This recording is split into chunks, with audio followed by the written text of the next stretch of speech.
Good morning, Noble here, proud Aussie. I'm parked at dawn, early morning, and standing right in front of Australian Parliament House.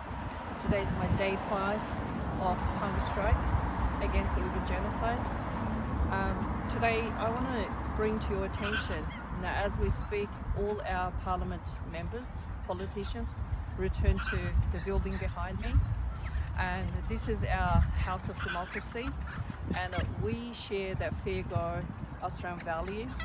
And when Australia failed to acknowledge and accept Uyghur genocide back in 2021, that was really hard to swallow for all Uyghur community in Australia.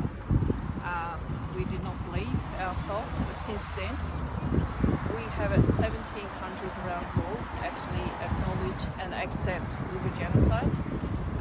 As close as the one is Malaysia, our neighbour, and Taiwan and Japan, and our Pacific nations.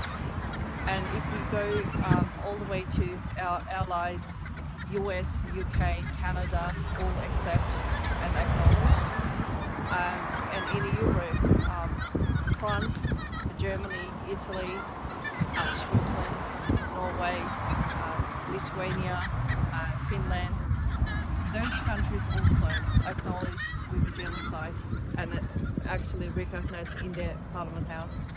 And besides that, and it's also other Muslim country, Turkey, also acknowledge and recognize Uyghur genocide in their parliament.